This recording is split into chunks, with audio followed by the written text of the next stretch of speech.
Hi, everyone. We've made it. The final VIP session. So nice to see you.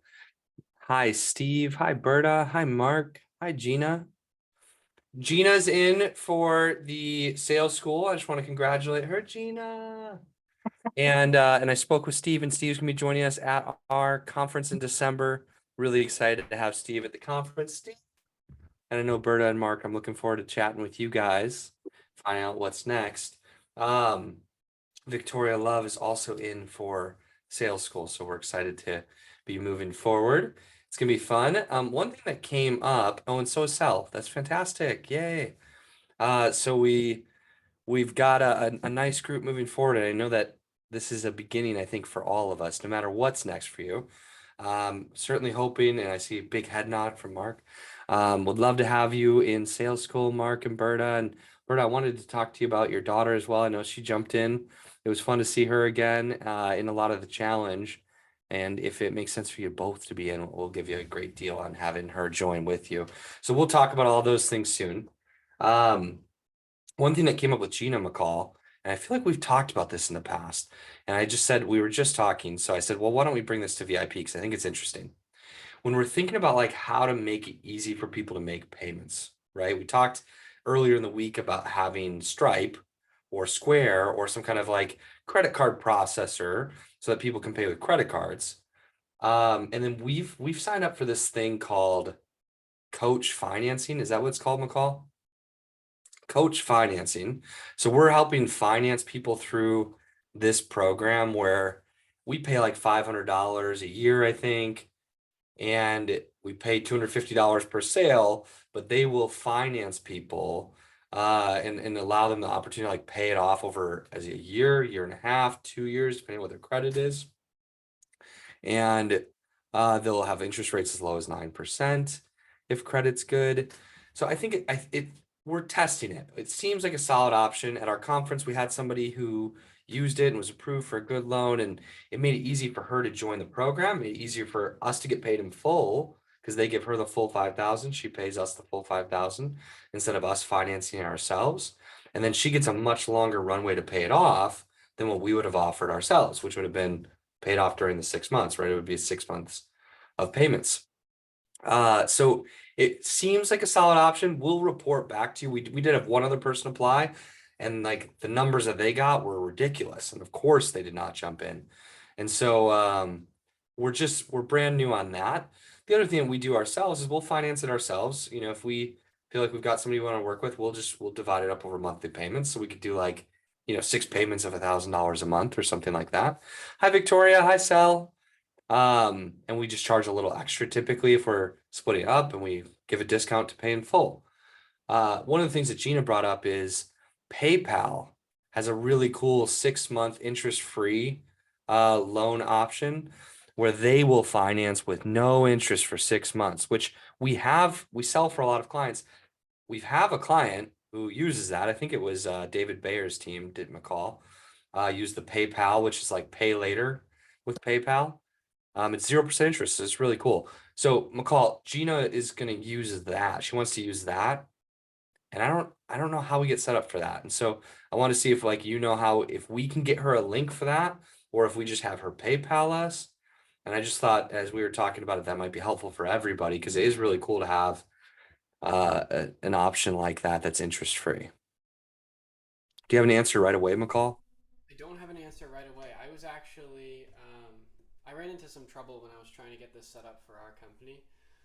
I can't remember exactly why, but I do remember it had something to do with transitioning our business account to a pro account. And so instead of Ah, being a regular PayPal account, and then it only worked for some purchases. Honestly, I can't remember exactly why it didn't work out for us. So if you figure it out, Gina, please let me know and maybe we okay. can set that So we need to learn how to be able to accept the payment. We have seen other people do it.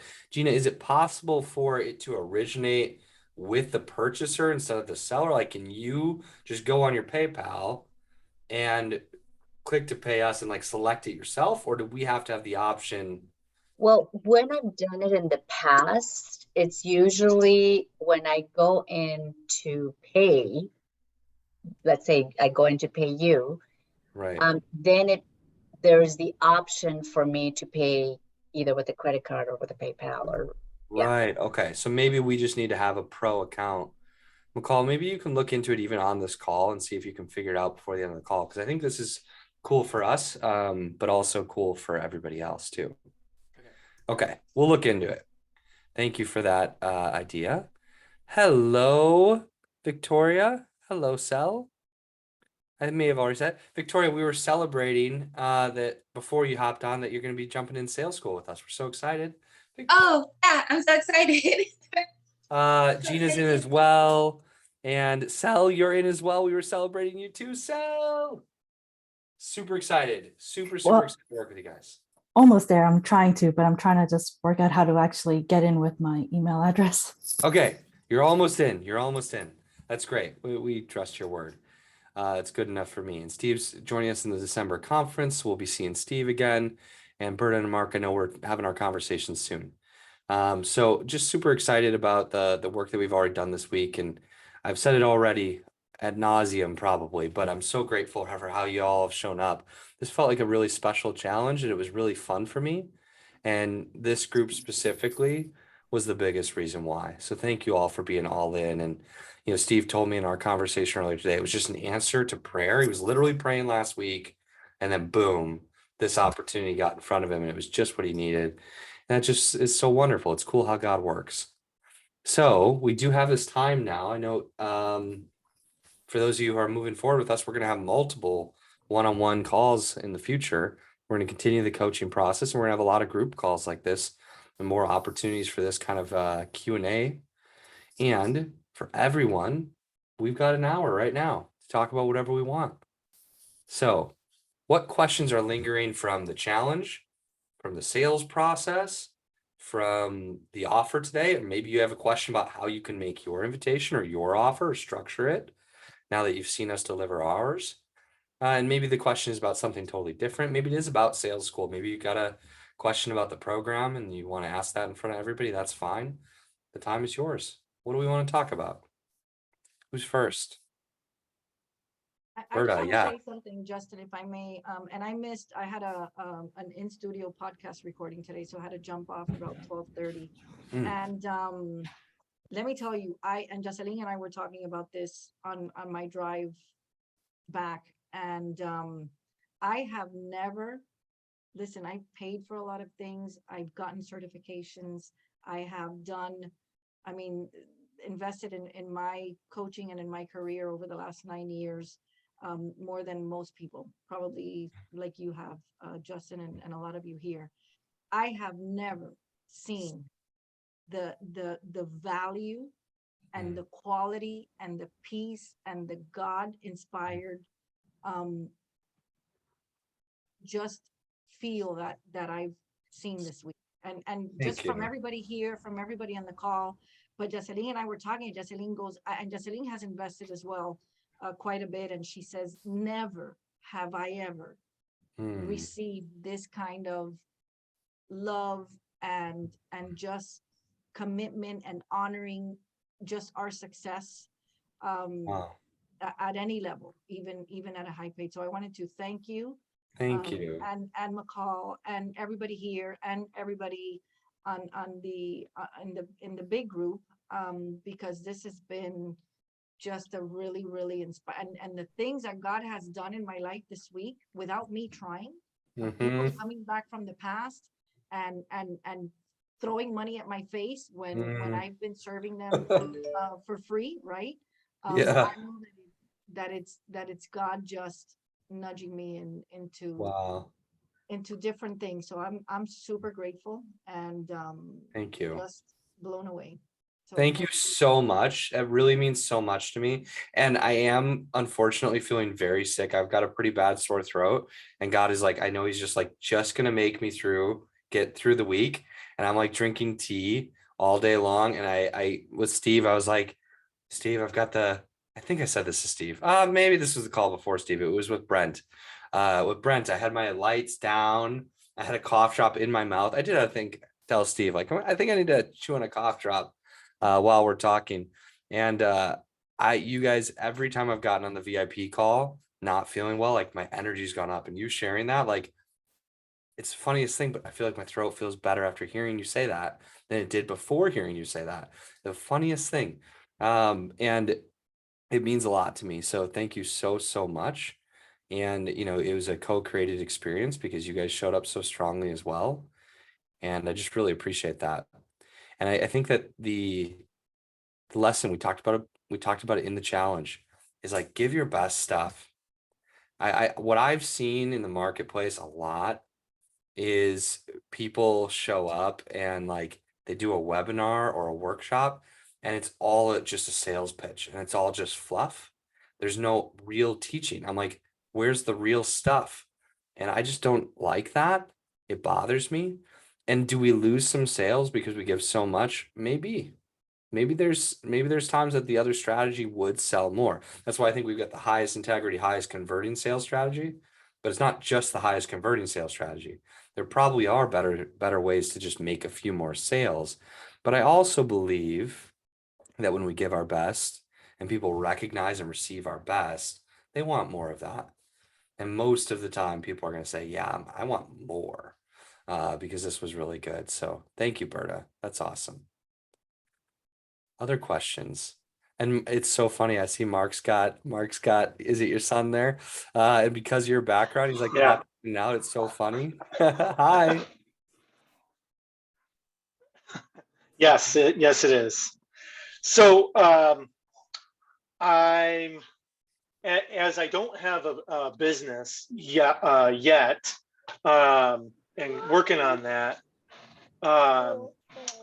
I got kind of whatever the mission statement, that I help who Yeah. do what. So working on that, and I'm one of those that need to hear this 7 times Yes. to get it. I help men in their 20s, 30s, and 40s who are struggling with their status quo or stagnant career and family life by coaching them through a framework to achieve forward momentum in pursuit of a thriving and fulfilled life. Thank you for sharing that. How's that feel to you as you're sharing it? I think there's some tweaks in there. There's a few word plays that I want to go with, but yeah, it's trying to get the dot. Somebody else said, Tony Robbins calls it the dot. Somebody else called it, your sniper rifle target. Nice. Nice. So, well, I really like your starting place. And as I hear the kids in the background, and I've got a 2 and 3-year-old at my house. My 3-year-old's about to be 4. Yesterday, my 3-year-old who's about to be 4, who's generally pretty sweet and polite, was like just apparently bawling her eyes out and screaming at her grandmother to the point that her grandmother had to like leave the house. Was very upset.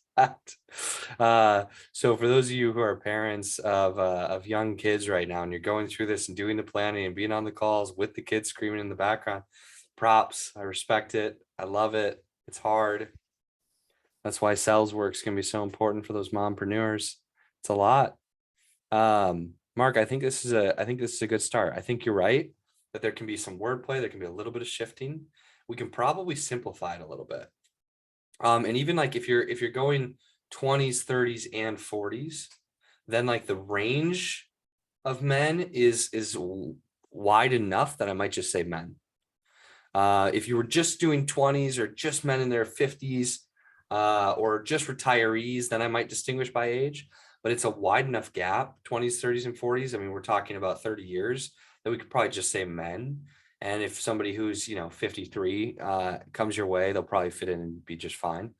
So one way to simplify is to just leave the age out of it. You might find another way to narrow or niche into the men you're working with at some point, and that can be discovered later. But it can start out being just men if you want. Just like I started out working with entrepreneurial men, then I realized I really liked working with coaches. And then funny thing is, I realized I really like working with women. So I work with men and women now. I like working, I was like missing out, not working with women in the initial group for me. So you can start out working with men, and then you might realize it's like, maybe it's veterans, or maybe it's male entrepreneurs, or maybe it's men in a certain segment, or maybe it's just men. Maybe you're just a coach for men. Like that's okay too. Hit me with the rest of it one more time. Who are struggling with their status quo or stagnant career and family life by Okay, so let's by pause there real quick. Let's pause there. I love that you're having the career and family life here. And I think we use one or the other. Are they stagnant or status quo? Because again, if we want to simplify, we want to make it as conversational and like neat as we can get it. So I like fewer words when we can do it. And I kind of like stagnant of those words. So I work with men who are struggling with feelings, feeling, maybe even, because they may or may not be stagnant, but struggling with feeling stagnant in their work, and I might say and or family life, because they might, not that I'm trying to get too open here all of a sudden, but they might feel stagnant in work or family and not both. They might, I think a lot of people are winning in one or the other. They feel like, oh, I'm really winning at work, I'm doing a great job, but I'm stagnant in my family life. I'm not showing up as the husband and father I need to be because I prioritize my work. Or on the flip side, like they're the great family man and they're not really like building their business or thriving at work. You know what I mean? Okay, what's next? So that's the who. Like, yeah, by coaching them through a framework to achieve forward momentum. And I thought about ending it there, but I continued to say, in pursuit of a thriving and fulfilled life. Okay, so I would say I would take out the coaching framework piece, because if they're getting on this call like that they're not coming for the framework, you're just going to give it to them. I would say I help men who are feeling stagnant in their career and or their family. What was the thing you were helping them do? Achieve forward momentum. Yes, achieve forward momentum so that they can have a more fulfilled life, what you have there at the end, right?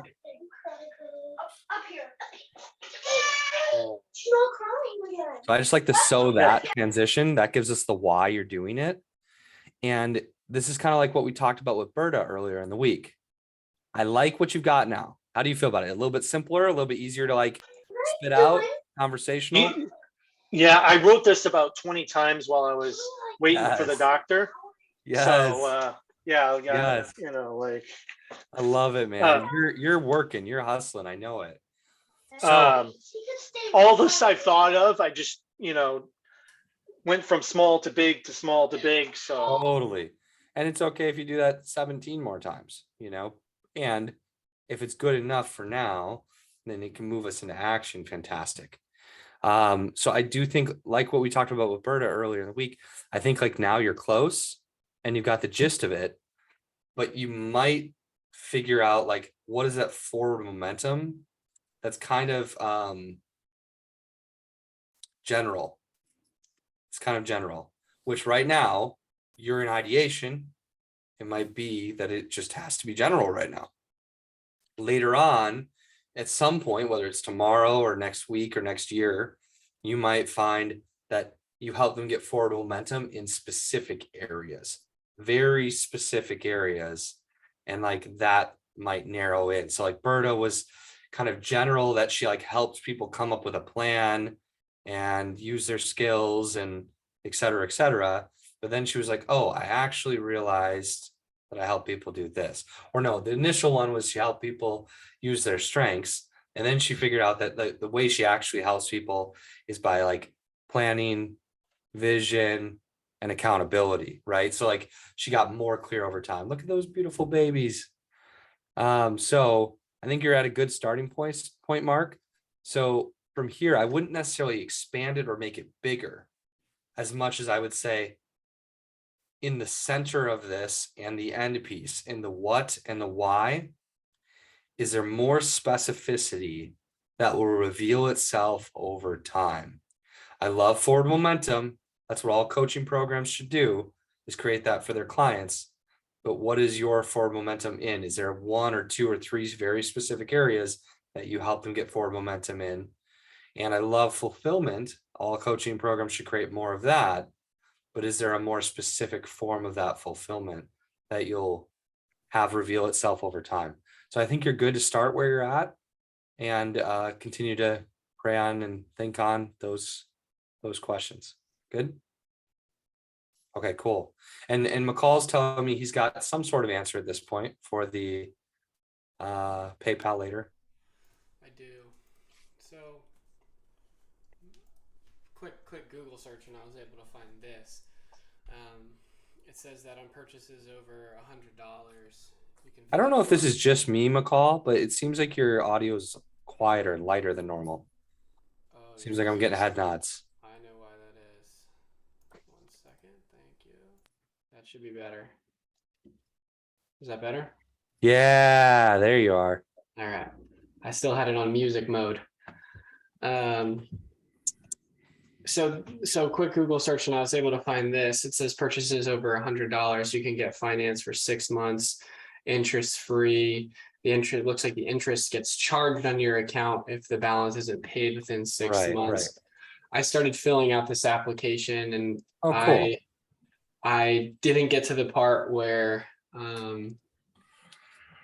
I got an actual result from it. So just because I didn't want to run a soft credit So check. if nothing else, we can have this link, give it to our clients and they handle the process. Right. This part is kind of on your own. So it looks like the benefits of this is the 0% interest. So if you think that you can get it paid off in 6 months, That's right. then great. And if you need a little bit more space, because I did see this. Right.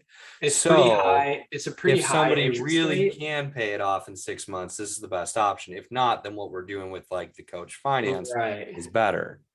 Right. I think the highest, I mean, coaching, depending on people's credit score, the coaching finance gives a variety of percentages. I've seen between, like 9 and I think 20. Maybe it's been up to 25. So doing both of these things doesn't affect your credit score ultimately because they're soft credit checks. That's I think nice. there's a number of soft credit checks that you need to make sure to stay under a period of time so it doesn't affect your credit score.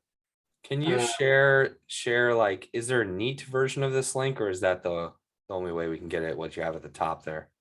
This Yeah. is the neatest. This is There the we go. neatest version. Yeah, usually once you have it set up, like I already have it set up. So when I go into PayPal, it automatically gives me the choice Oh, nice. on how I want to, which if I want to use because I have my credit cards linked to it, if I want to pay it with my credit card or if I want to use the finance. PayPal later, once you have it set up. Well, Okay, cool. That's convenient. I would assume most people don't already have that signed up That's good though. from our perspective of when we're selling that to people. So for us, Gina, then sounds like you can just take care of it and you can just PayPal Justin at faithtoinfluence.com. Great, and I'll we'll double get check on your- that. Yeah, because usually I Okay. haven't done it that way. Usually I just get a link from someone and it gives me Right. automatically the PayPal option. So I'll try it this way and let you know. I know there's a way for companies to have it set up, so we'll eventually probably get that, and I think that's smart. And in the meantime, if anybody wants to grab this link that McCall shared here, if you had a client who was like, I'm in, and maybe you weren't ready with some other kind of financing option, just sharing with them, like, do you think you can take care of it within 6 months? PayPal later allows you to apply. It's a soft credit check, and I think that's a cool option. So Victoria, I know you're probably looking into like how you're taking care of it too. If you feel really confident you can take care of it in 6 months, that's an alternative to the other options that we have as well. Yeah, I know you Um, started making progress on the financing stuff, Victoria. So if we need to backtrack a little bit with that, we can find a way to make And that what I like about the financing though is like if paying, like, oftentimes we're doing financing because we don't have all the funds available. If you get a good interest rate and you get 18 months to pay it back, obviously it's a much smaller payment, and cash is king in a lot of cases. So we want to take care of our. Oh, you added a PayPal payment option for Sales Call.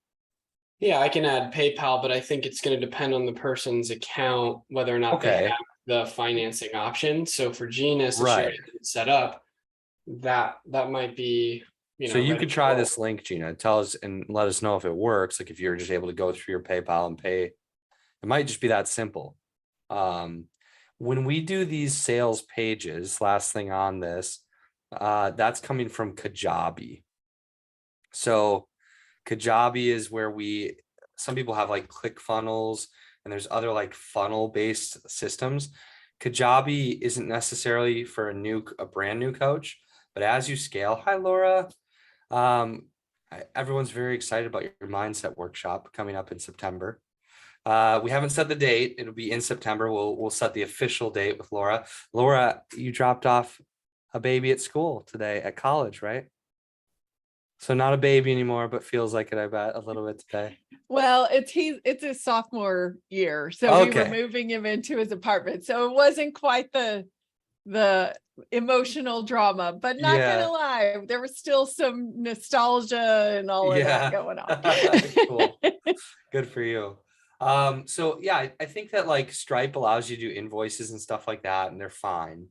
But I really do like Kajabi if you're like thinking way ahead about a system that can get you sales pages and nicer payment pages to send to people. And it also like can support your emails and a number of different things over time. Most of you don't need that right now. Okay, what other questions do we have? Yeah, Steve. So I started sending out the intro text invitations to a sales call today. Yeah. And my list came from LinkedIn, and I'm sitting here wondering, I don't know how many of these people actually see their LinkedIn notifications. I don't know if the email addresses I have are correct. Right. If you have multiple contact methods, and you're not confident in either of them. Yeah, What does that sequence look like in your mind? that's a really good question. And I'll say for myself, I have a LinkedIn and I know I have thousands of messages and I don't look at them. Like once every 3 months, I'll think to check LinkedIn, and I get overwhelmed, like because of what my position is on LinkedIn. Probably people will search CEO or founder or whatever. I get sent a lot of marketing emails on LinkedIn. So I just kind of stopped checking it and found it not to be super valuable for me. The kinds of communications I did get. Not everyone's going to feel that way. Some people love LinkedIn and it's how they communicate. I know for me, the best way to get me is to text me. And I think that's true for 99% of the world. Almost everybody gets a text in their hand. Not everybody gets LinkedIn or email in their hand. And almost everybody looks at every single text that they receive. That's not true necessarily for LinkedIn or emails and things like that. So whenever I can, I want the phone number and I want to send a text message. Can't always have that. Even on LinkedIn though, some people have their phone numbers on there. My phone number is on my LinkedIn. And I see some head nods. So some other people have their phone number on their LinkedIn. Most people are not going to use somebody's phone number off of LinkedIn. And depending on how cold the relationship is, you want to be thoughtful about that and you want to be professional. But if it's somebody that you know, and you can access their phone number through their LinkedIn page or their Facebook page, I'd text them if you could. If it felt like it was unprofessional or not right for your target audience, which that's relevant too. I feel like I work with entrepreneurs, they do text each other. Generationally, depending on how old your clients are, texting is more professional and fine for like a younger generation. Older generation might think like, why are you texting me about this? This is business. Email me or send me on the LinkedIn message. So there's a lot of different ways to do it. Berta said Sales Navigator on LinkedIn, you'll have most people's phone numbers. So you might pay to upgrade your LinkedIn profile a little bit. Berta's probably got some good LinkedIn feedback for you in general. But for me, if I'm gonna have to contact somebody, I'm always gonna try to text first. And my second form is gonna be email. And then my third form, actually, I take it back. My second form is Facebook Messenger. Most people, if they have a Facebook and you send a Facebook Messenger, they open every one of those too, like they would a text. There's far fewer marketing messages in Facebook Messenger than there is in LinkedIn. I get a random marketing message on Facebook Messenger like once every 3 months. I get like 1,000. That's every 3 months on LinkedIn. You know what I mean? Like, so I would say for me, it's text, Facebook Messenger, email, and then I would go to something like LinkedIn. But again, it depends on your target audience, what's professional for you and professional for them. I would also say, like, if somebody does message me on LinkedIn, I'm quick to scroll through all those messages and I see the little preview of the first few words. So if you want to be seen on LinkedIn, you have to somehow, in that little preview of the first few words of your message, be interesting, or they have to remember your name. I'm always going to click if I know somebody. The other way to connect with people is like to pay attention to, are they active on social media as an influencer? Do they just consume social media? In which case your best bet is to send them a message. Or are they posting? If this person is posting on LinkedIn or posting on Facebook or anywhere else, you can go to their posts, you can comment, you can engage. You say, this was a really insightful post. Thank you so much for sharing this. You could have a little bit of a slower strategy of liking and commenting on their posts so they see your name a few times. They see your comments a few times that really like edify them. And then they see your message and they're like, oh yeah, this is Steve who's been commenting on my stuff. A book to consider reading would be Save Your Asks by Chris Tuff. I think I mentioned that earlier this week. He just wrote this book. I'm actually quoted in the book, which is pretty cool. But his last book was The Millennial Whisperer. It was a bestseller, USA Today, Wall Street Journal bestseller. And Save Your Asks talks about a little bit longer, slower sales process that like builds relationship through that kind of strategy. Like, I'm going to ping them in different ways without asking for anything for a period of time, like commenting on their posts and things like that. But if you want to make sales now, it's not the perfect strategy. So I know I'm giving you a lot of information. It's best if you can get their phone number. Yeah, and if I don't have their phone number, you gave a sequence of message them, give them 5 days, a second message, then wait 3 days, give them a Cookie Monster. I mean,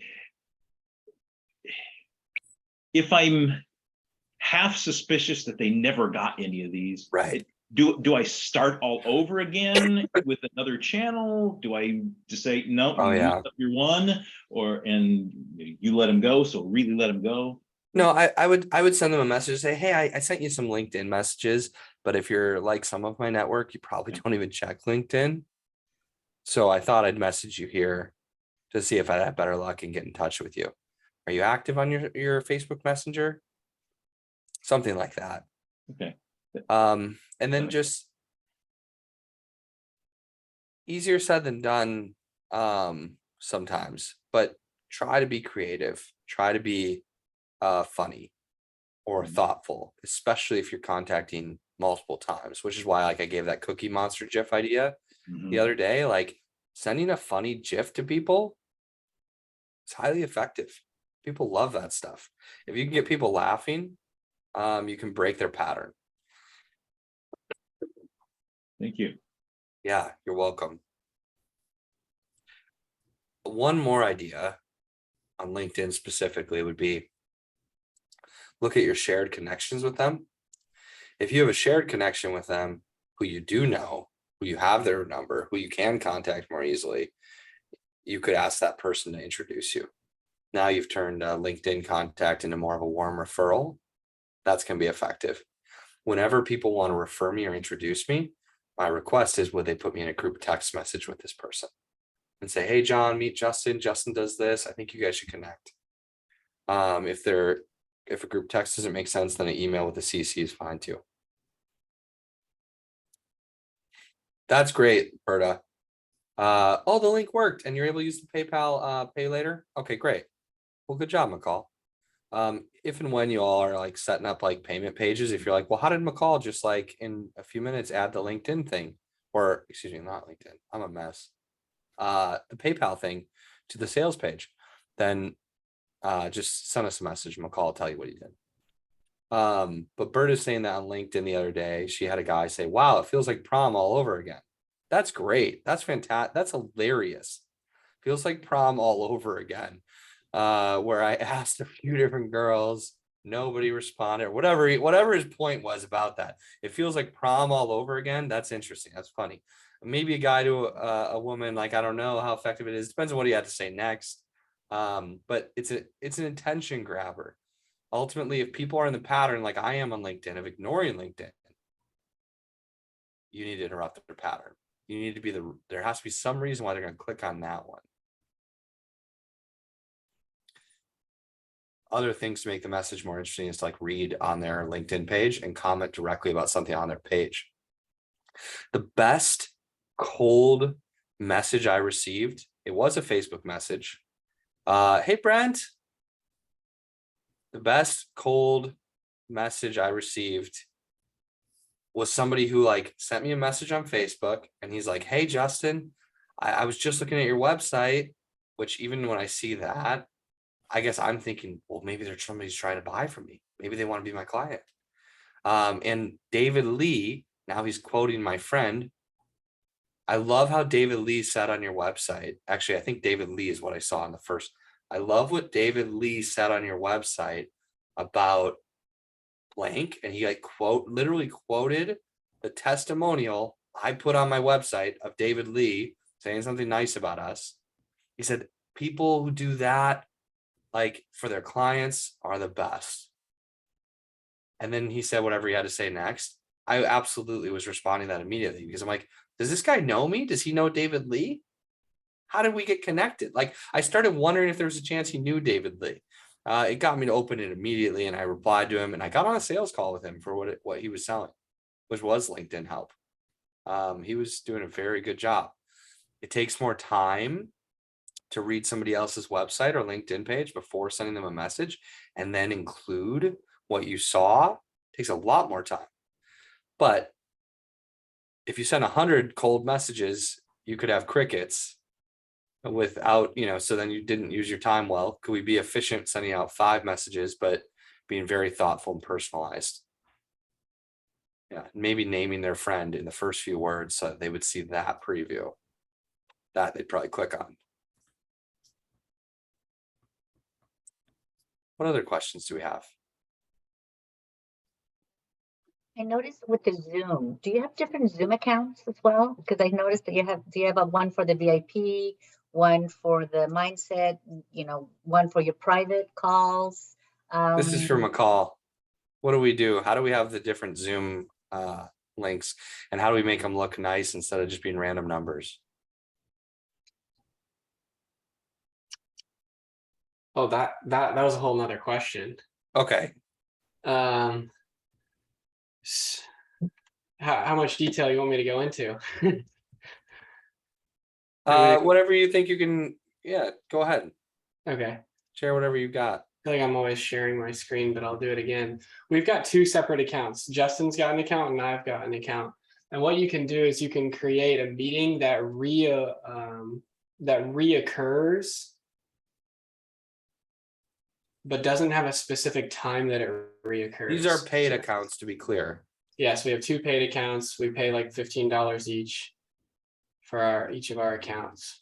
It's a must if you're going to run a successful coaching business that utilizes Zoom. It's a worthwhile expense.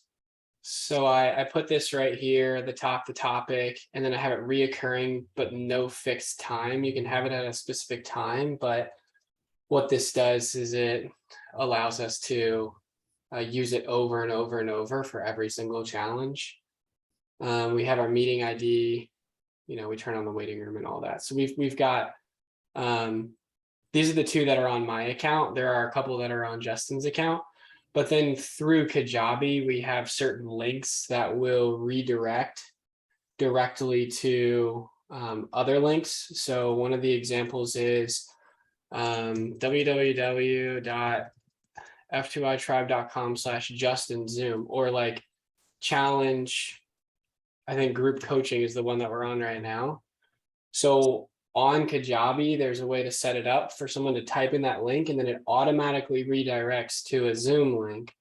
So we're on a Zoom link right now, but we put the description in the calendar event and in all of the emails as the F2I tribe link. So that way it looks a little bit more official than the Zoom and all the numbers and stuff. It's pretty easy to set up. Yeah. So this, McCall thinks this is easy. It sounds complex to me. You can just have your one Zoom link with a professional account, even with the numbers. And for years, I just copy and pasted that, and that's fine. And then hire a young technology whiz or an old technology whiz and have them do it for you is my best idea. And like, you know, literally you could hire, Faith to Influence had several people willing to work with us for free because they love the work that we do, part-time internships, etc. You could absolutely have a college student work for you as an internship who knows about Zoom because of the pandemic. Everybody knows about Zoom, who does this stuff for you and other things too, or a low paying part-time position. Or you could find somebody awesome and pay them well and have them be full-time someday. But Gina, since you're moving forward with us, like McCall can help you set this up. Like if you need a 15-minute call with McCall to set it up, you can have that. Yeah, I'm actually familiar with the Zoom thing because I actually set that up as well with this, you know, in the recurring meetings. But yours looks nicer. So what Carl was talking about, something about a calendar, right? You set to make it look a little more official is what I was. I'm not exactly sure the question that you're asking. So do you want to? No, I think you answered it, McCall. I think I did had answer it. Okay. You're good. Okay. Because we This also stuff's have confusing for calendar. me. We also have calendar stuff. We do that through Once Hub, and I go down a whole nother rabbit hole of really confusing Yeah, you and if I that's- started talking about all that stuff. So we'll talk about that one later. Yeah. Okay. Good. Okay, wait. Brent's sharing some ideas. Brent, I don't know if you guys know this. Brent's kind of a humble, unassuming guy, but Brent's a genius. And he works for Pedro Adeo and like basically does everything. He's very, very smart on operations and marketing technology as well. Just like McCall's a genius, you probably know that by now. He's a young Brent, a young genius Brent, which is a great compliment. But Brent, what are you talking about in the chat? Fill us in. Oh, when you were talking about calendar thing, I was wondering if you were using AdEvent. AdEvent.com is a way that you can use, you set that up and then you can just share that with anybody and they click the link and it adds it to their calendar. So that's, it is a paid account as well, but that's one way that you can do calendar events to make those easier. But we still over at Pedro Day, we still do the long, ugly Zoom links. We don't try and make them pretty and hide them. It's just fast and furious. And this is like what, a 10 or 20 or $30 million company or something, like a pretty big company. Yeah. It's an 8-figure business and they just still use the old, you know, Zoom link. It doesn't look nice. It's just got a bunch of random numbers like, you know, J/J/ whatever, 15 numbers, and that works fine for them. So this is the Calendly. Yeah, Calendly is good too. I just want to pause here for a second to like take note of what Brent said. So some of you, this is kind of like, is it fun or is it heavy when you're designing your business model? Same thing. If I did not have McCall, I love that I don't have to, I can type in every time I want to invite somebody to Zoom, like Gina was like, what's the link again? I know my link. It's www.f2itribe.com/JustinZoom. It is obvious what it is. It even pops up my picture when I texted it to her and says Justin Zoom. I think that's amazing. I freaking love it. But if McCall didn't work for me or somebody else didn't work for me who knew how to do that, I just wouldn't do it because it's too heavy for me. When McCall tried to explain what he was just talking about, that he thinks is very simple, I'm sure Brent thinks it's very simple, and 2 others of you think it's very simple, I am like, what? That's the most complicated thing I've ever heard of. I have no idea what you just said. Were you speaking English? That stuff's heavy for me. So you have to prioritize. And so it's probably heavy for Pedro. I'm sure it's not heavy for Brent, and Pedro could have Brent do it for him. But for whatever reason, they're not doing it.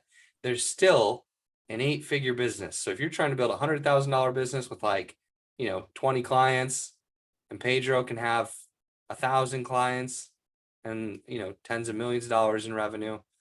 Without it, you don't need it either. So if you're like McCall, or I think maybe Brent, I think maybe Gina, I think maybe Steve, and you're like, yeah, that's interesting, that's really good, it's fun for you to figure that stuff out, then go ahead and do it. If it's heavy and that conversation stress you out, then let it go. And I want to, I know I'm like really zeroing in on that, but it's not just for this, it's for almost everything you hear. Whether we're teaching it or somebody else, keep asking yourself that frame. Does that feel fun for me or does it feel heavy? The only thing you can't ask that question about is sales. You have to do sales. You will not have a business without sales. So we better make sales fun. You have to get the client in the door. But almost everything else you can ask, is it fun or is it heavy? And the stuff that's heavy, make a list of like someday things. And once you get your first handful of clients in, you really should hire somebody to help you with the things that you're not good at, which could be that you hire a salesperson someday. If that's not your natural skill set, you're going to have to make the first handful. Or it could be that you hire somebody to help with tech or admin or whatever it is when the time's right. And I have hired like half a dozen people for salaries of under $1,000 a month since we've been in business. You know, people, that's not McCall's salary. McCall makes it's a real job for McCall, but we do have people, and we have had people work for us. I mean, we've got somebody right now working for us for $200 a month. She's just working like 1 to 2 hours a week. And she's earning $200 a month, and she's helping us with something that would be really hard otherwise and is really important to me. And we have somebody else working for us right now who we're paying $675 a month, and she's working like 10 hours a week. Feels great about what she's getting paid. So it doesn't need to be like some crazy amount of money you have to hire somebody to help you, but get a couple of clients doing what's fun and easy for you, and then hire somebody to help you get better at all the other stuff. I'm so blessed to have McCall for all the things that he can do, and whatever he can't do, he's really good at being resourceful and finding the answer and figuring it out. And I'm not as good at that. All right, what else?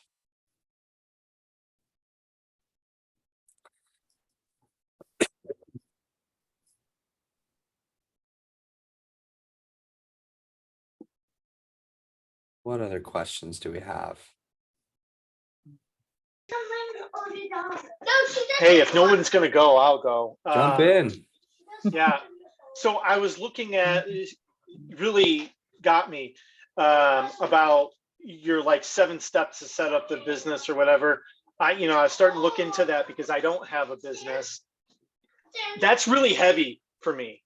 Like, so when you said that, I'm like, do I even need to do that, or is that like a down the road thing? I mean, at what point do I have to make that leap to do the official stuff? That's a good question. The official stuff should be done before you take your first order, I think. And so if you're right now just like, I'm just in design phase, I'm thinking about it all, I'm not ready to bring on any clients, then no rush. It's gonna take, like, as far as like getting your LLC set up and your business checking, your Stripe account, and being ready to take the payment, that whole process for me took like 2 weeks maybe, or 3 weeks. So, just 3 weeks before you want to start holding sales calls, you should do all of that, so that by the time you hold a sales call, you can make a sale. It's messy as heck if you try to do it afterward, Brent says. Yeah. And you don't want to be messed up. Like, you don't want the IRS coming after you or anything because you did something weird. So we just want to have that in order. That is the kind of stuff that's heavy for me. But I found it to be very easy to use LegalZoom.com. Hey, Kara. Just wanted to see if my wife was within earshot. I'll step away in a second and get a water. It felt like really easy for me to like navigate LegalZoom.com. They make it easy because they want to have your business. And so that was pretty easy, but I did have some questions here and there.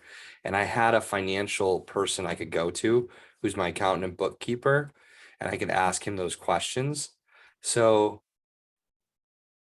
if you know an accountant or bookkeeper, or you want to find an accountant or bookkeeper, they can help you with that too. Gina, do you have an answer for Mark or a new question? Okay. So there's certain things that have to be done, and that's one of them. But I'm guessing also, Mark, like if you sent Brent or McCall a message and said, "Oh, I've got a question. I'm on LegalZoom.com and it says this," I bet Brent would tell you what to do. And I see him head nodding. Okay. I'm gonna feel free to ask another. If anybody's got a tech question for Brent or McCall or an operations question, ask that. I'll be back in 2 minutes with something to drink.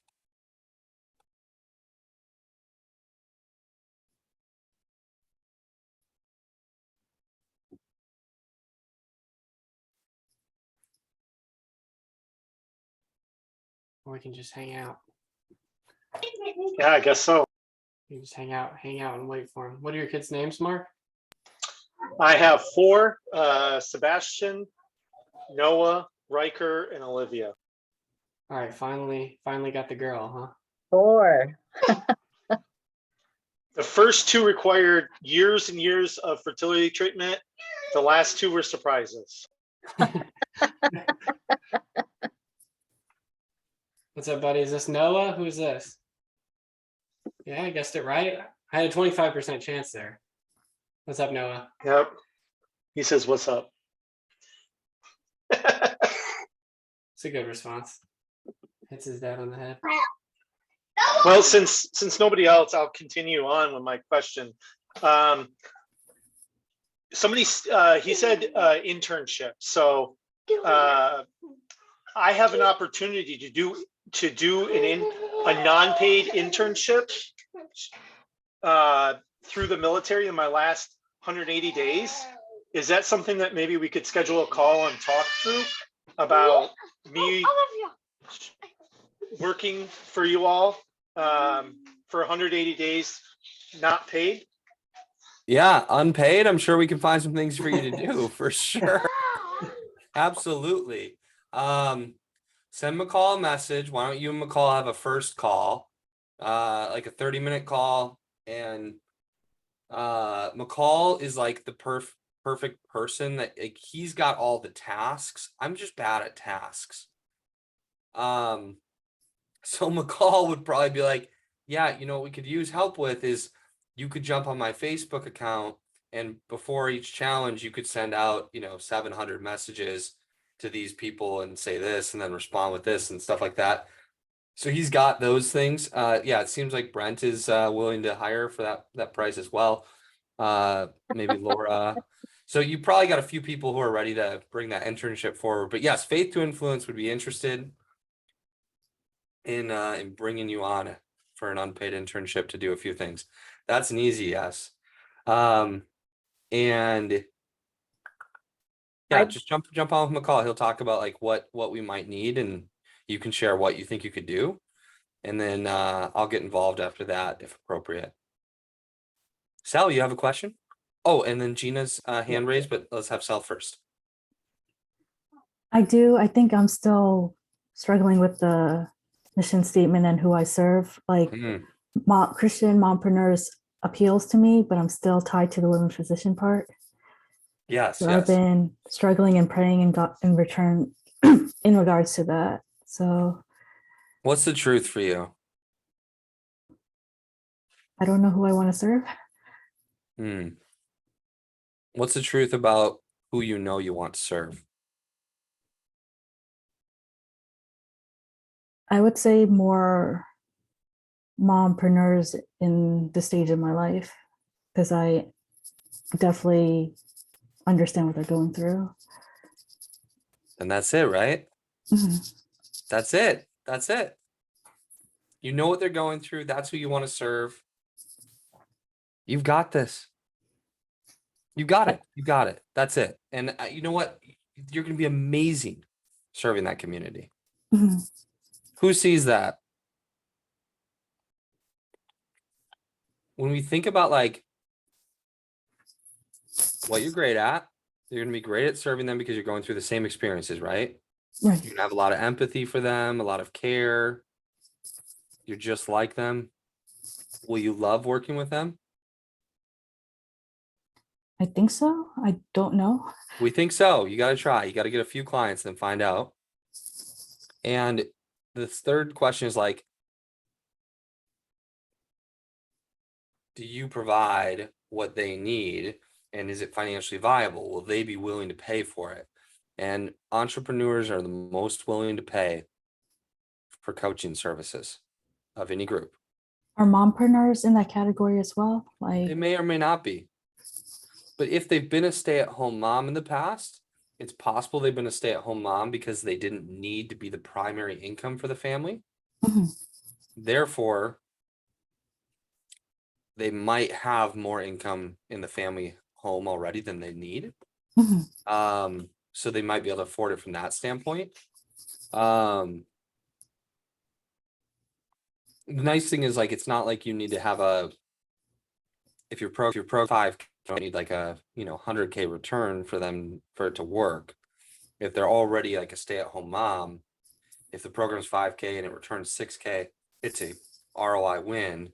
And their right, family's probably not like needing the income to pay bills. It's probably a desire to have additional income to create different additional opportunities for their family, mhm, more than anything else. And so I think it's probably going to be true. And no matter what we do and who we do it for and how much we charge, we'll never be in a position where every single person can say yes and afford what right, we do. And we don't right. need to optimize for that. But I think there are a lot of mompreneurs who buy coaching programs and work with coaches who probably are going to care about them a lot less than you will. Like, you'll be one of the most caring, empathetic, loving, all in, over delivering coaches for mompreneurs in the world. I believe that. Thank you. Thank you. Like, they're probably right now buying programs from people who don't really care about them, who aren't really helping them. And they need you. They need probably a smaller group, smaller community. The fact that you're startup and you're going to have 3 clients and then 7, and it's going to be small and you're going to like really care for each client, is probably just what they need, Right, instead of right, being like, one of 1,000 clients somewhere else. right. And I care about their success. Like, I want them to make it Yeah. work. Yeah. What do you think? I'm more for it. I think it's maybe the identity, letting go of the woman physician part. Yeah. What I part of think- that still feels hard?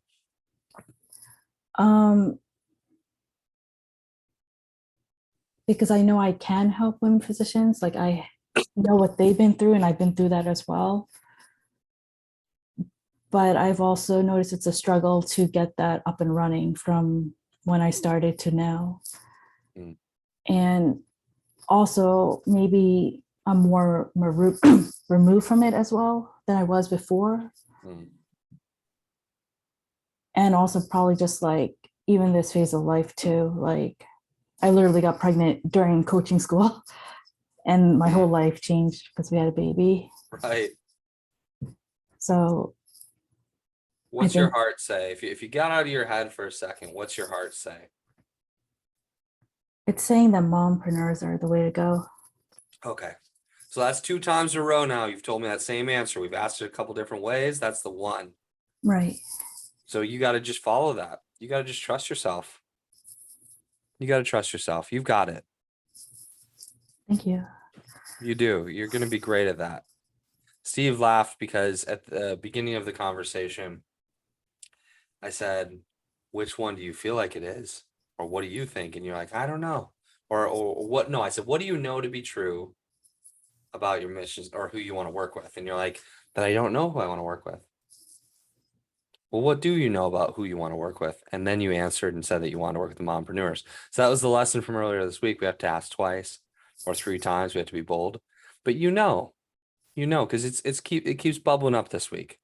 Right. It's still going to feel a little bit scary. So one of the things I think is true is you're not going to feel completely settled with it. for a little while, probably till you have your first few clients. And so Right. that there's gonna be a part of you, because you're not feeling totally settled, at least till you have 2 clients, let's say.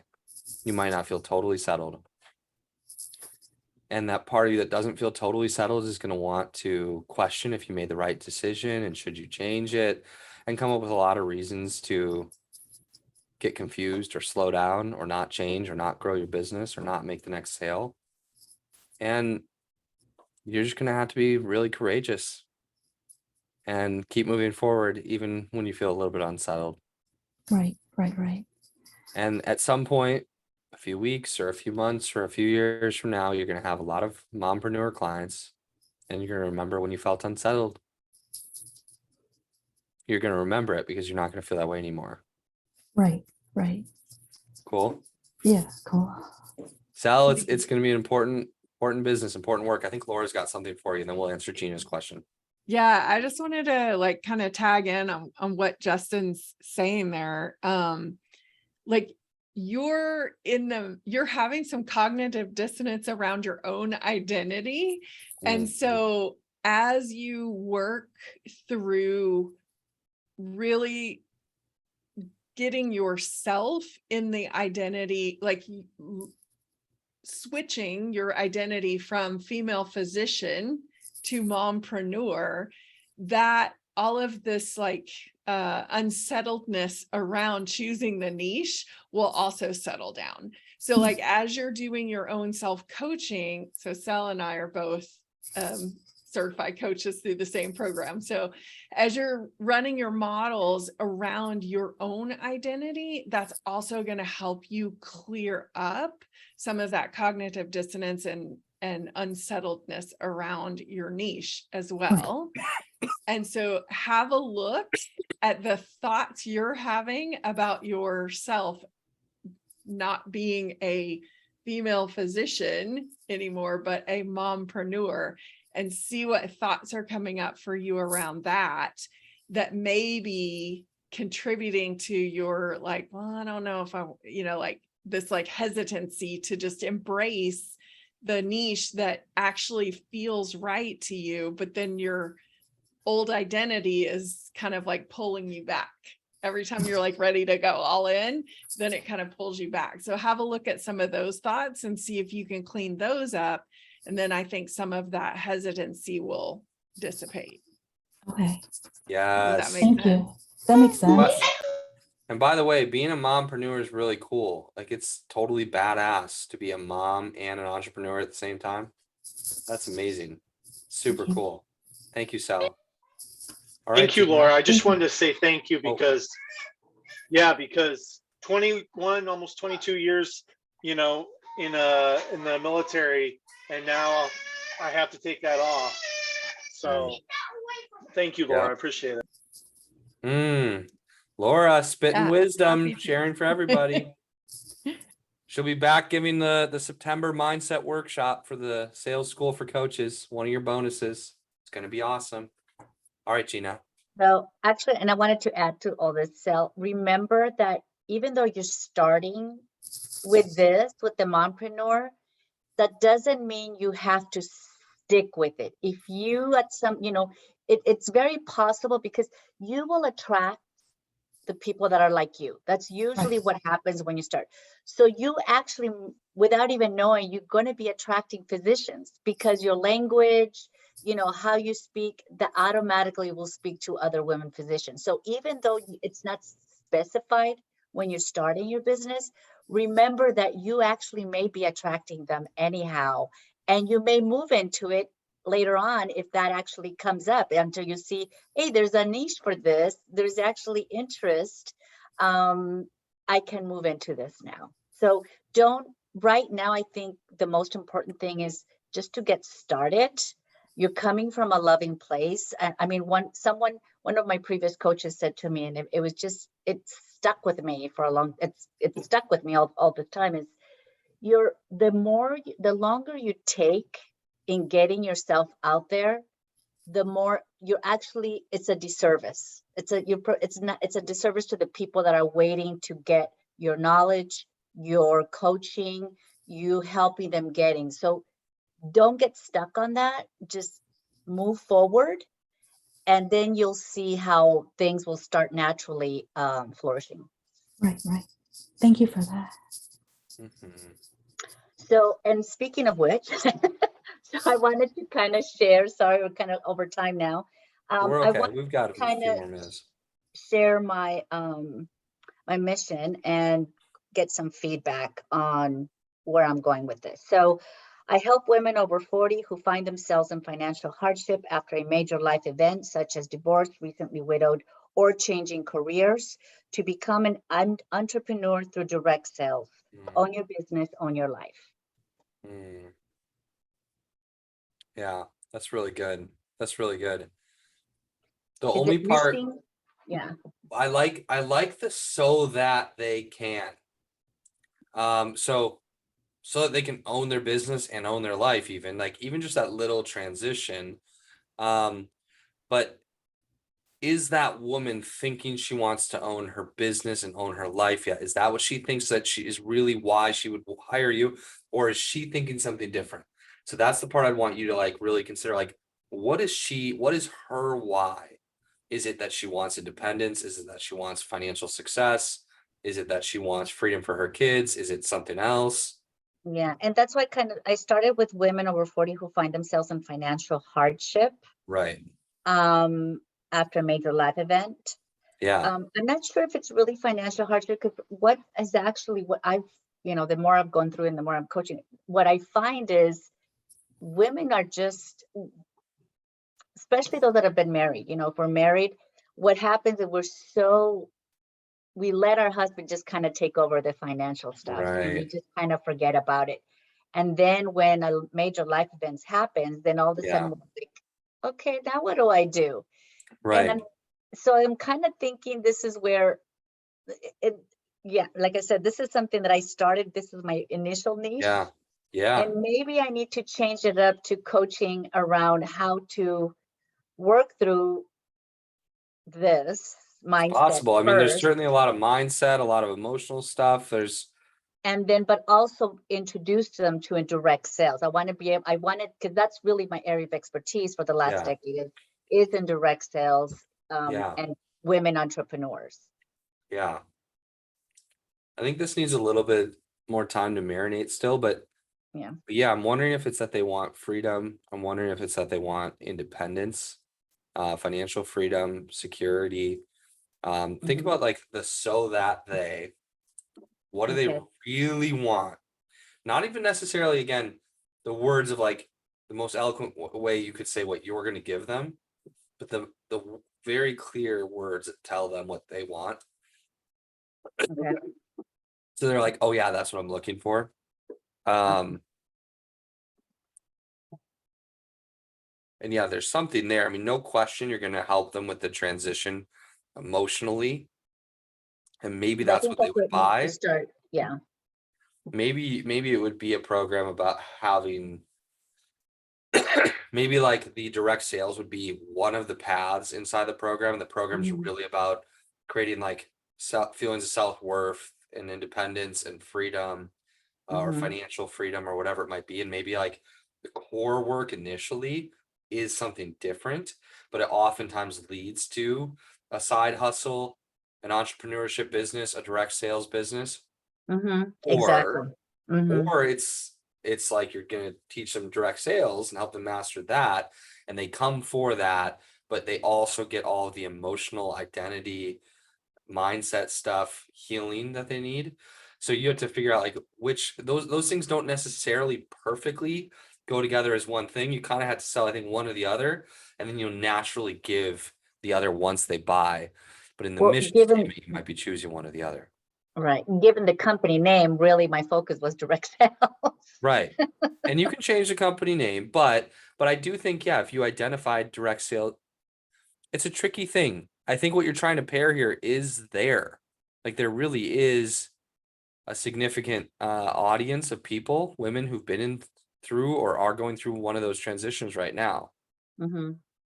Well, there's definitely a lot. I mean, it's interesting. Like I said, I've been to a lot of networks. I think I mentioned last Sunday, just through a church community get together. this was a common thread, which is why Yeah. I was saying, sell. I mean, there's definitely a need for this. Here's something that's coming to me, Gina, is I'm wondering if a lot of these women, like, they might be in a state where having just gone through this transition, divorce, not had control or foresight on the finances, things like that. Maybe they've been a stay-at-home mom for a while. Now they're like looking to get back into the workforce.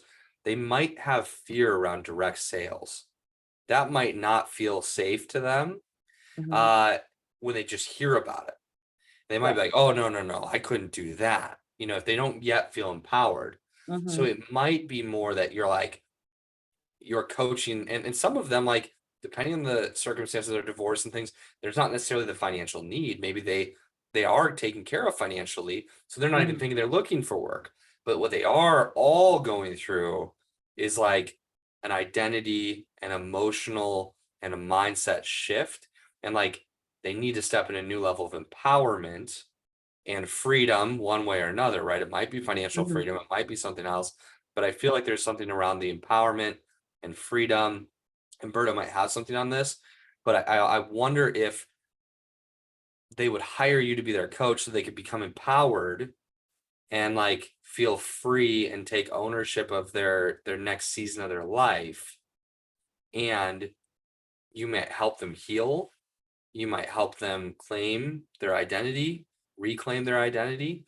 You might help them in a number of different ways. And part of that process, probably for some of the clients, would be launching a business, getting into direct sales, creating their own stream of income. And for some, that might not be what they need, Mhm. but they still might find value from the community. I know that's a different spin than what you initially thought. I'm just wondering if these women will say, yes, that's what I need, versus, oh, direct sales. No, no, no. I'm too scared. I'm already in transition. I don't want to hear any rejection. I don't want to get into sales. I'm not a salesperson. Right. Well, I actually like from what everything you said right now, there's a sentence that I liked in there that I may steal, which is reclaim your identity. Yeah. I Yeah. I really like that statement Yeah. because I think it's very true. Yes. Especially women, we tend to get lost with our family, you Yeah. know, Oh, taking yeah. care of our husbands, our kids, and everything is for, and then after a few years, it's like, okay, what is it that I like? Do I even like this? I'm just doing this because I've been doing it for years. Right. Right. Yeah. So Absolutely. I And the like it. transition could also just include like becoming an empty nester, like kids going off to college and they need to reclaim their identity in that moment Yeah, too. So I like. it may be that you're going to be a sales coach, but if you're a sales coach, you're probably going to be more effective in appealing to your audience if you go to people who are already in direct sales and want to grow their sales. Most Mhm. people who are not in sales don't think they want to get in sales. They're usually scared of it. That's my experience. And Yeah. so I think if you want to be a direct sales coach, I think you're going to women who are already in direct sales and want to get better at it, or you're more of like an identity transformation, like coach for people, women who are in that season of transition, trying to reclaim their identity. And you Okay. might direct some of them into launching a business that's a dream for them, or getting into direct sales as a way of finding financial freedom, among other things. Okay. Thank you, Justin. A lot Yeah, to think about. a lot to think about, and take it all with a grain of salt. It's your business. You always get to decide. So you can put it together however you want, regardless of what anybody says about it. Okay, Berta, do you Thank do you have something for Gina or an additional Yeah, question? I did, Gina, and I love the space that you're in. I love what Justin said. I think what's beautiful about the business that you're creating is that you can almost take it in a step of making the woman whole again, for lack of a better word, okay? And then having this opportunity of where does she want to take it with sales. I just finalized a divorce after 35 years of marriage. So I know what you mean. I think one of the things, and it was different sort of for me because I had my own business. I've always been in business, but it's almost like this reclaiming of Mhm. the control of who I am, the ownership of, I was 19 when I got married, and now all of a sudden here I am, love my husband. I can't even call him my ex-husband. I call him my baby daddy now. because I can't get used to calling him my ex-husband, and we love each other dearly. It was just, we were over. I mean, it was done. So this new phase, and it's very new for me, is just, I get to reinvent who I am. I get to go back to Berta Medina, who I haven't been for 35 years. But I think that what I love about what you're in is that not only can you bring your own experience to empowering them, encouraging them to take ownership, just having them stand in them being individuals that then they can feed their communities, their children, their churches, the rest of their family. And then also having, now I'm going to help you build whatever the business is. But I love the space you're in, girl. I mean, and you can do a lot of good for women that need it and sometimes don't feel they have the support. But I love what Justin said about just looking at different ways of doing it. Transition. Thank you so much, Berta. I'm going to be contacting you because I think Yeah. I'd love to speak with you, because you are, I think, the exception of women who have been in a month that already had a business prior to that. I think what I am finding is it's actually the opposite, that many women don't have this. So they're really, not only are they trying to find their identity, but they're also trying to figure out financially how to move forward. Even if they, let's just say they did, have some finances available to them after the divorce, but some don't. So either way, I think it's just so important. Thank you so much, Berta. So no, and I'm hearing all of you speak about your businesses, and I'm like, and Justin knows me, I'm just itching to have a coffee meeting like Justin said, because I have probably 5 women I can send you right now that would need to have a conversation with Gina. I know when Victoria was talking, when Sel was talking, Mark, I mean, everybody here, there's so much love and power to what you're offering. I just love how God works, but that's it. But Yes, good on you, Gina. And you I'm two here. definitely I'm need to here. have a conversation 100%. And Gina, like maybe there's like phases to your program, whether it's a 6-month program or a 1-year program, like, and maybe there's like phase 1 is about healing and processing. And maybe phase 2 is about reclaiming their identity. And maybe phase 3 is about launching. And it might be that they're launching a direct sales career. It might be that they're launching a business. It might be that they're like, maybe they are financially cared for and they're like launching into like giving their time at their church or volunteering or giving to something. But like, I do think every person who reclaims their identity needs to launch into something.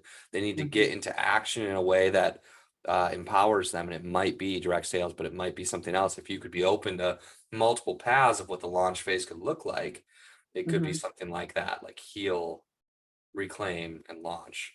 well, and maybe not. Direct sales is really, I mean, when we think of direct sales, a lot of people just think networking, but direct sales is it's not just networking, it's direct sales. It's that one-on-one. So it just could be any business Totally taking off. So yeah, I think, I like this where it's going. I like the phase. We're giving you a lot of ideas, and you can pick, sit with them for a little bit. It's always good to receive. You've been so good at receiving, and sit with it and think on it and pray on it, and ultimately you'll find your truth. Oh, Victoria likes the phases also. Cool. All right, Victoria, what do you got? What's going on over there? I'm just absorbing. This is awesome. I did have a really great laugh moment a second ago when Mark's son came and took his place. Oh, he's back. There he is again. So then he turned around and he ran away and he didn't have any shorts on. So it was like one of those like Gerber baby commercials. Yep. Like that old school one where like the dog grabs the little girl's pampers. Yep. There's a streaker. There's a streaker in the Zoom. It was, yeah. So, no, I'm just I'm absorbing, taking lots and lots of notes. I actually I took Laura's email. She said she had another step or another resource for like the beginning. Oh, cool. Like the beginning phases. I know you guys were, I think Mark brought back up the 7 steps that you went over into starting. And I'm pretty confident in all that stuff, but I just went back through the steps like, wait, let me make sure I'm doing it before I take the first client, like Brent said, or like both of you said. Hey, Justin, can I jump in here? Please. So something that we haven't promoted a whole lot because Justin yeah. Justin probably doesn't even know that we're offering this. But we've got a couple of courses that we're giving to people as well who are jumping into sales school.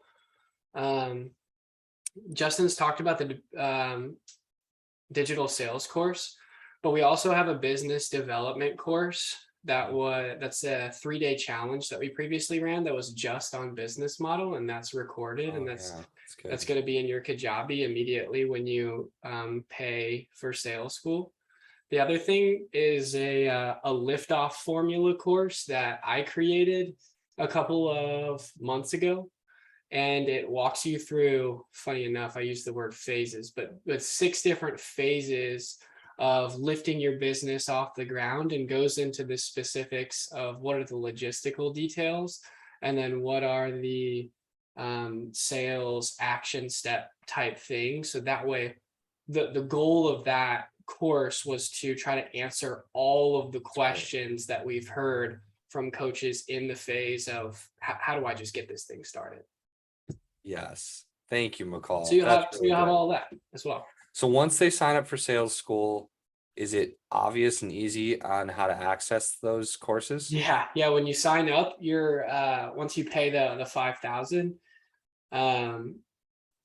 you are brought to your membership library portal, and it'll have all 4 of your little modules cool. that you have in the library. So you can begin the process of learning and studying and all those things. That's great.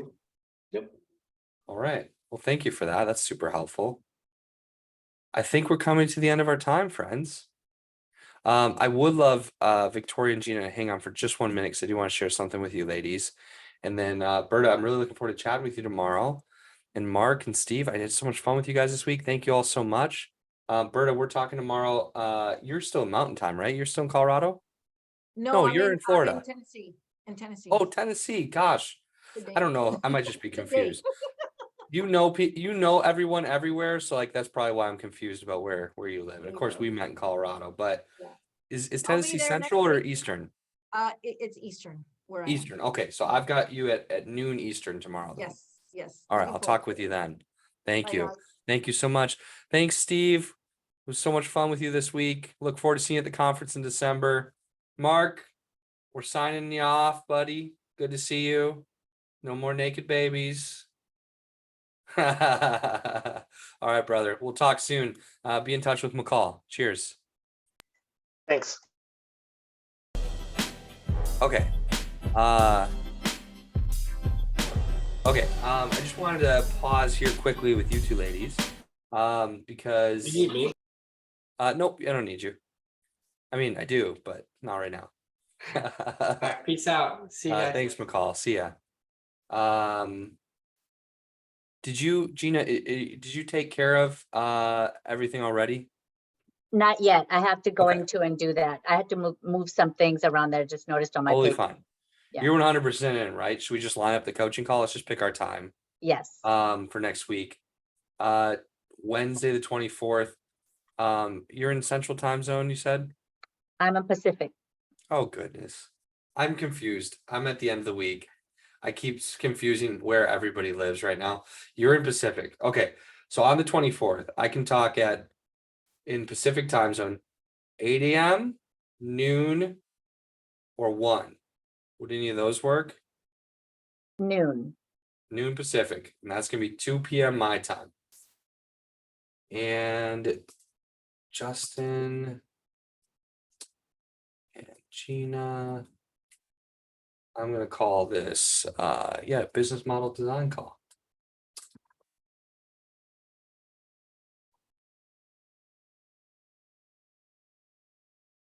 And what's your best email for the calendar invite? Gina M as in Mary dot DeLeon H as in home at Gmail, which of course, hopefully soon I'll change that to an actual company. Yes. Okay. GINAM period DELEONH@gmail.com. Yeah. Okay, great. And in the description, that's where I'm writing www. f2itribe.com/Justin Zoom. And I'm gonna schedule us for 90 minutes. If we get done in an hour, we're done in an hour, but we'll have 90 minutes if we need it, Okay. so that we can really just dive in. Between now and then, message me if you have any questions. And, be thinking about what we talked about today and like seeing if you can Yeah, come that's gonna be to the main more one. clarity Yeah. between now and then, and like who you want to work with. And you don't need to be totally clear. And if like you're not, we just need a starting point, and we can talk about it on that call together too, and come up with a first step. And then just like you were saying with Sal and everybody else, like, that's something that can be changed later, but see what you can come up with and what you feel out over the next few days.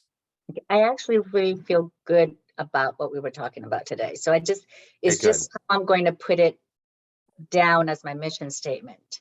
Okay. Because I do believe it's a faith. In fact, it's funny because I'm actually taking a licensing on finance right now. Yeah. And then after this, I actually want to take, I want to actually get a real estate license as well. Yeah. And the reason for this is what Berta was talking about. I want to be able to at some point offer, like saying, there's multiple streams of income. Yeah. And this is what I do. So I want to be that example. And I started in direct sales. That was my initial one. Now I'm branching out into these other two, and of course my coaching business, but Yeah. it is a phase. It is a phase. And I do want to be able to offer women like a one-stop shop, like here, Yeah. we're going to start here. We're going to, figure, Yeah. and I love this reclaim your identity. Yeah. And then we're going to work through those phases. And then where would you like to then move forward from? Yeah. Yeah. That's perfect. I think that's great. Yeah. All it's right. just Well, we'll put it on talk about it paper. more next Wednesday. I That's think what's it's tough for good. me, putting it down on black and white. Yeah, we'll work on it. We'll work on it together. I think we can make a Okay. lot of progress on that call. Do you think you'll be able to figure out the payment thing in the next 24 hours-ish? Yeah. Okay, Yes. great. Sounds great. Awesome. Well, text me if you have any questions. We'll talk soon. Sounds good. I'll let you hop off. I'll chat with Thank Victoria for a you. minute. Bye, Thanks. Victoria. Bye, Gina. Bye, Justin. Hey, Victoria. Hey, Oh, Justin, boy. how's it Why going? am I